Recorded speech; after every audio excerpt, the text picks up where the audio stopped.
Presentamos Entrevista.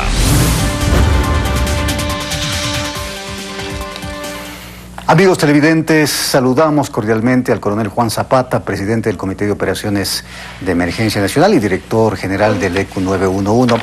Juan, gracias por haber aceptado la invitación a este diálogo. Hay varias inquietudes en torno a las decisiones tomadas por el COE Nacional en las últimas horas, pero quisiera comenzar con esta situación que se ha dado, este anuncio que se ha hecho en Reino Unido de las autoridades de salud, en el que se ha verificado que se ha detectado una nueva variante de COVID-19 que podría, por supuesto, también contaminar a otros países, incluido Ecuador. Ante esta situación, el Comité de Operaciones de Emergencia Nacional de Ecuador volverá a reunirse, o simplemente las actuales o las últimas medidas adoptadas son suficientes para enfrentar un eventual traslado de esta nueva cepa a nuestro país. Bienvenido, Juan, buenas tardes. Gracias, Fernando. Primero, efectivamente hay que aclarar, no es una nueva cepa, es una variante, no es una mutación del virus. Eso, para tomar estas medidas y haber solicitado al presidente el estado de excepción, fueron por dos factores fundamentales. El primero, externo, que amplifica el riesgo y nos mantiene en alerta, por eso que el COE está en reunión permanente. O sea, si tenemos que reunirnos 2, 3 veces en el día, lo vamos a hacer. Si tenemos que reunirnos sábado, domingo, lo vamos a hacer porque estamos evaluando todos estos temas.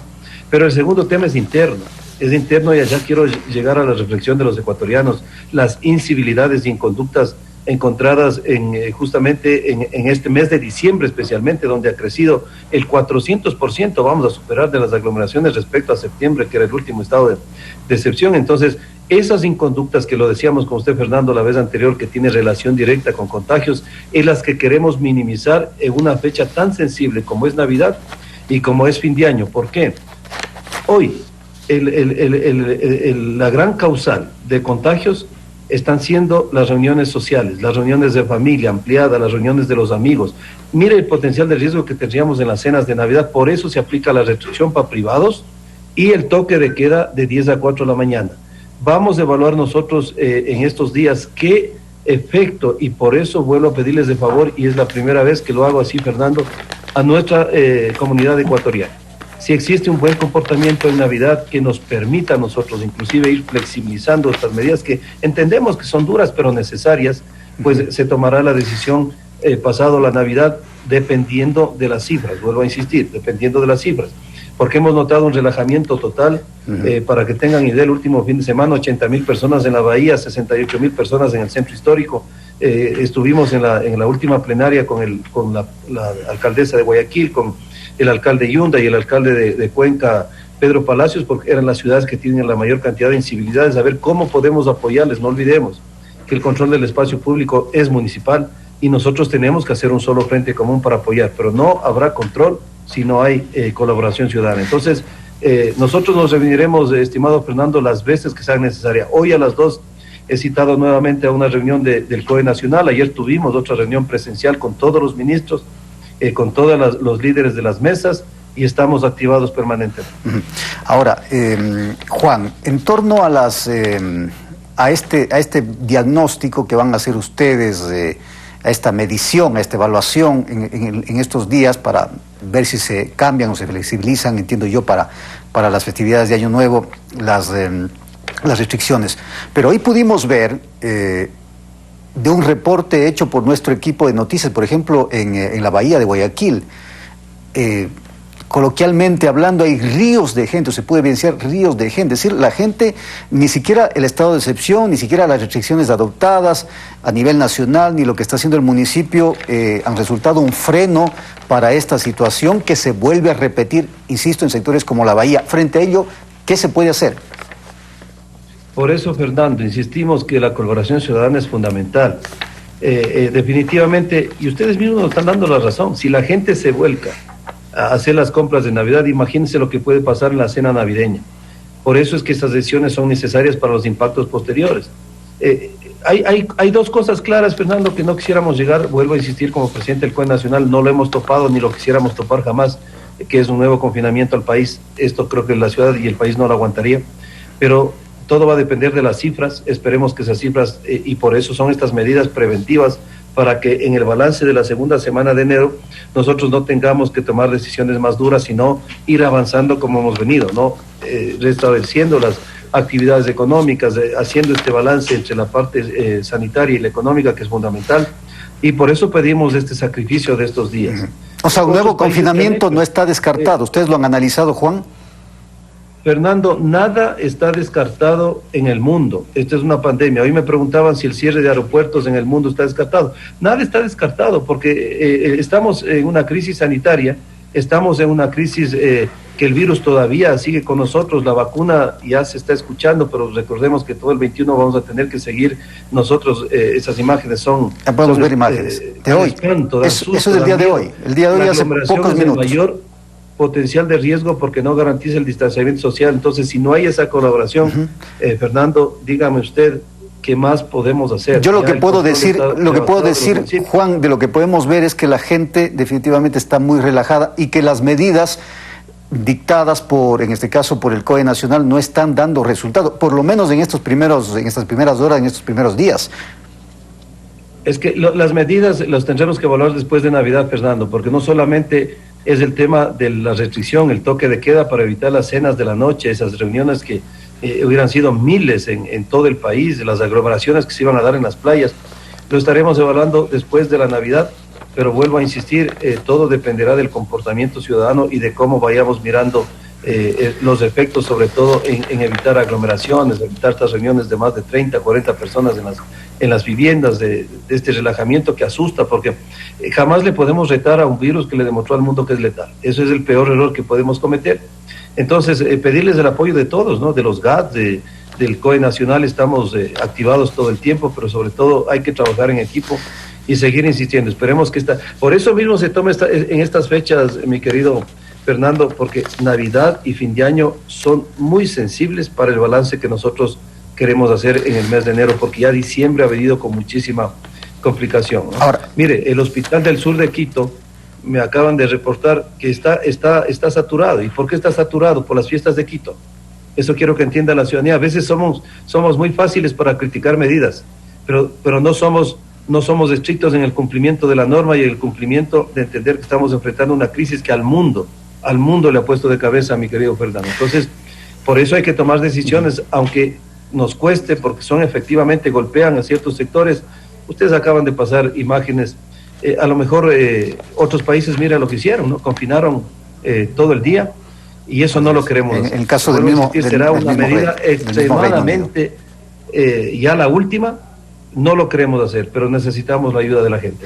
Ahora, Juan, vamos a algunos temas específicos que han creado de alguna manera algún tipo de confusión en la ciudadanía. Por ejemplo, el tema de la movilidad. Si bien es cierto, se ha establecido el tema de las placas par e impar en determinados días, y con esta variación los días domingos en torno al número de placa. Pero la circulación de la autorización más bien de salvoconductos definitivamente no va, porque hay una versión en Quito y hay una versión en el COE Nacional. ¿Cuál es la realidad? A ver, mi querido Fernando, quiero ser absolutamente claro. En un estado de excepción, la institución de máxima instancia en decisión a nivel nacional es el COE Nacional. Por lo tanto, esa resolución es de ámbito territorial nacional y de estricto cumplimiento. El COE Nacional, en virtud de que eran pocos días la restricción particular, insisto, es restricción para vehículos particulares. Todos los vehículos que operan la parte económica, comercial, industrial, todo lo que mueve la economía del país están debidamente autorizados, y obviamente las instituciones de primera respuesta y quienes tienen que trabajar 24/7, ejemplo, jueces, hay flagrancias, fiscales, abogados, que está definitivamente establecido. Pero esa es la resolución que se aplica en todo el país. Hoy entiendo que ya el secretario de Movilidad dio una rueda de prensa indicando que se allanan a la resolución del COE Nacional, y agradecemos porque así tiene que ser. Yo les he dicho, Fernando, cuando se genera confusión, cuando se terminan los estados de excepción y nosotros tenemos que esperar 221 resoluciones de los COEs cantonales.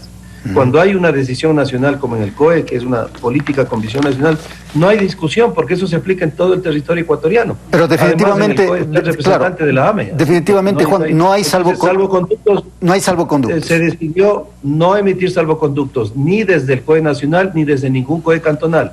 E inclusive, como son solo los 4 requisitos habilitantes, el RUC, el RICE, la guía de remisión o la credencial, quedan sin efecto los salvoconductos que había entregado el municipio de Quito hasta antes de esta decisión, porque obviamente el COE ya dispone esta resolución. ¿Qué pasa con la movilidad, por ejemplo, en caso de personas que tienen que ir a citas médicas, personas enfermas, hablamos, personas de la tercera edad, Juan? La restricción no está orientada a ese sentido. Al contrario, todos aquellos que tienen una emergencia, una urgencia, una cita médica, pueden circular con absoluta tranquilidad, que van a tener el apoyo de las autoridades de control, pero se tiene que evidenciar, porque usted sabe que la viveza criolla puede ser, si no, todo el mundo va a tener una urgencia, tiene que demostrarlo que tiene una cita médica, por ejemplo, ¿no? Entonces, en ese sentido, una vez demostrado y evidenciado aquello, inclusive con un correo de la cita, algo que le demuestre a la autoridad de control que efectivamente eso es cierto, puede circular, no estamos generando complicaciones. En el caso de las personas de la tercera edad. Ahí sí quiero hacer claro, mi querido Fernando, se excluyó de las excepciones de la restricción vehicular. Vuelvo a insistir, no es un confinamiento para ninguna persona, menos aún hemos hablado de personas de la tercera edad. Ellos sí entran a la restricción vehicular, ¿por qué? Porque si estamos pidiendo que nos cuidemos y evitar salir a las aglomeraciones, las personas de la tercera edad son vulnerables, por lo tanto tenemos que protegerles.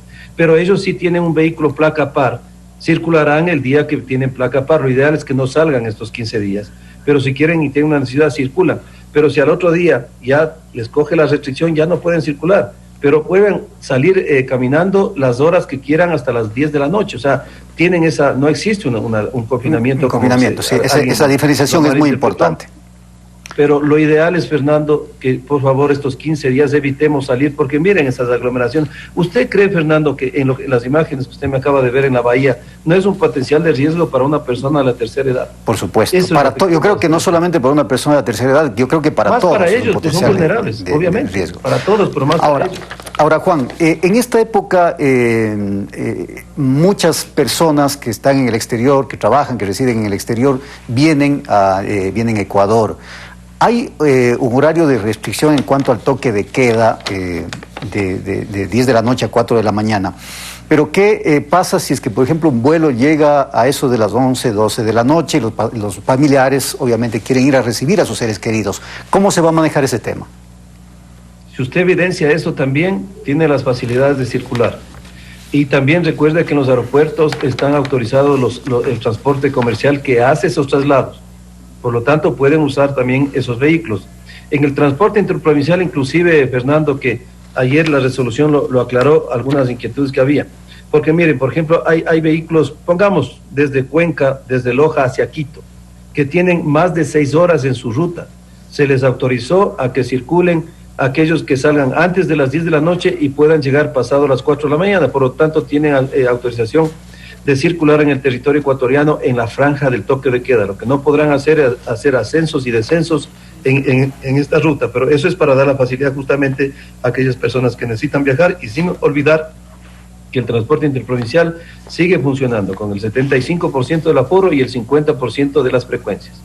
¿Se ha determinado ya para aquellos que no son residentes en Ecuador, personas que vienen de otros países, que vienen de Europa, se ha determinado ya específicamente los lugares en los que tendrán que hacer este aislamiento, Juan? Efectivamente, ustedes saben que estamos aplicando protocolos nuevos. Hoy en la reunión del COE vamos a solicitar que el Ministerio de Salud nos indique a toda la plenaria cómo está manejándose este nuevo procedimiento y esta nueva resolución a partir de este evento registrado en Reino Unido. Por lo tanto, los extranjeros harían, en el caso que necesitarían, si después de la prueba de antígeno así lo decide, porque tienen que entrar con un PCR negativo válido en los últimos 10 días. Pero si en la prueba que le hagan en el aeropuerto da consecuencias que las que tiene que hacer un AFO, lo van a hacer, y lo harían en los hoteles, y los que son nacionales lo harían en sus domicilios. ¿Cómo va a funcionar, Juan, el tema del control en las playas? Definitivamente no se abrirán las playas 24, 25, 31 y 1. ¿Cómo va a funcionar el control? ¿Qué trabajo va a hacer, por ejemplo, el ECU 911 para evitar que se dé presencia de personas en las playas y también aglomeraciones?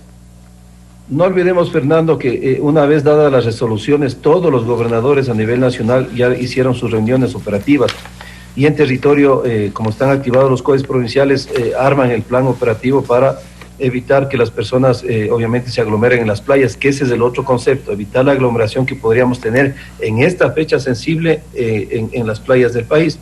Por lo tanto, igual el ECU tiene el monitoreo, vamos a estar nosotros activos también con ese tema, pero sobre todo pedirles de favor, lo que no queríamos es que toda la gente vaya en una fecha específica, como la es el 24, 25 o el 31 y el 1. Además que algunos COEs ya decidieron cerrar, recuerde que Salinas decidió cerrar el 31 y el 1, pero podríamos ir de manera paulatina en los días que no están cerradas las playas. La ideal es que no exista aglomeración, que hagamos las cosas con mucha responsabilidad. Vuelvo a insistir, mi querido Fernando, para nosotros es fundamental estos 15 días, porque el mes de diciembre por sí mismo ha sido muy sensible y no queremos que nos complique la capacidad hospitalaria del país, ¿no? Y algunas ciudades estamos con complicaciones. ¿Qué ciudades, Juan, a propósito de eso? Entiendo que Quito, de lo que usted ha señalado en el Hospital del Sur, pero ¿qué otras ciudades están con la capacidad hospitalaria a tope y sobre todo las unidades de cuidados intensivos? Bueno, dos provincias en la última reunión se determinaron que había que ponerles atención, Pichincha obviamente, Santa Elena y Manabí. Esas dos provincias nuevas, además de porque ya sabíamos que Pichincha desde los últimos tiempos está viniendo con esta cantidad de contagios que no ha bajado, se ha mantenido, no es que ha subido tampoco exponencialmente, nos ha subido un poco respecto a las fiestas, pero usted sabe que esa cosecha se lo va a ver de aquí a una semana inclusive, pero ya lo de fiestas de Quito y hay unos efectos en determinados hospitales, entonces eso es lo que tenemos que cuidar y por eso es sensible y por eso es el pedido de que estos 14 días todos hagamos este sacrificio para que después venga la recompensa el próximo año de estar todos juntos. No olvidemos, Fernando, que eso quiero ser claro, cualquier decisión que vaya orientada para salvar la vida de los ecuatorianos hay que tomarla y está sobre cualquier otro criterio. Yo creo que en eso estamos todos alineados. Le escuché a la representante del sector de los restaurantes, Juan, de la provincia del Guayas, que decía que obviamente se opone a las restricciones, a las últimas restricciones emitidas por el COE nacional en cuanto al aforo. Ella decía, con un 30% de aforo, no es posible sacar ni siquiera los gastos operativos en los restaurantes, y no hay específicamente en la provincia del Guayas, no hay ninguna, diríamos, evidencia científica para hacer este tipo de modificación. ¿Qué puede responder usted ante esto, Juan? Fernando, yo primero tuvimos una reunión con ellos, una reunión muy larga con la vicepresidenta y con ellos, y recibimos y escuchamos todos sus criterios. Primero, yo vuelvo a insistir, cuando el COE Nacional se activa, están activadas las mesas técnicas, en donde existen expertos de todas las áreas, de epidemiólogos, médicos del Ministerio de Salud, de gestión de riesgos, de seguridad, que analizan la data científica y se toman decisiones en la plenaria. Aquí no hay una decisión que no tenga un sustento científico, así que yo tengo que, ya lo dije ese día, le dije ese día personalmente y lo vuelvo a repetir públicamente, no podemos confundir a la ciudadanía entendiendo de que no hay un argumento técnico científico para tomar una decisión. Si no, estarían, creo que toda Europa, muchos países en muchos condados, inclusive muchos estados de Estados Unidos, estarían equivocados, ¿no? Si es que esta variante no nos pone a nosotros en un tema preventivo. Y vuelvo a repetir, no esperemos. La experiencia de Guayaquil nos tiene que dar muchas lecciones. Fernando, no esperemos a que los hospitales estén colapsados para reducir aforos o cerrar. Yo creo que es una medida preventiva para tener oxígeno en el próximo enero. Y no es que se les cerró los restaurantes, se les aplicó un protocolo del 30% que muchos COEs, como el de Quito, por ejemplo, lo tenía así, lo tenía el 30%, no es que le hemos cerrado, porque entendemos esta necesidad. Ahora, si nosotros evaluando, después porque la preocupación en Navidad es las cenas, en fin de año la dinámica es otra, en fin de año es la quema de monigotes. La quema de monigotes, las concentraciones en las playas, etcétera, etcétera, sí. Entonces analizaríamos, pero sin embargo, Fernando, solo con esto termino, todas estas decisiones están justamente para evitar que nosotros colapsemos la capacidad hospitalaria y mueran más de ecuatorianos. Y esos sacrificios, les pido de favor, son pocos días, asumamos. Yo entendemos la preocupación del sector del turismo, que quizás es el más golpeado, pero mire, hay otro sector como los bares, discotecas, karaokes, nightclubs, a fines que no los podemos aperturar todavía porque lastimosamente las condiciones no se dan y nos duele, pero hay que tomar esa decisión porque si fuéramos, lo ideal sería no estar con el coronavirus y no tomar estas decisiones, pero hay que sentarse aquí y tomar decisiones para salvar vidas de ecuatorianos. Eso quiero que nos entiendan, por favor, no es por molestar a nadie, en lo absoluto. Juan, gracias por haber recibido esta invitación al diálogo, por haber aceptado esta invitación al diálogo. Juan Zapata, presidente del Comité de Operaciones de Emergencia Nacional. Hacemos una pausa en Telegrama Noticias. Ya volvemos con más.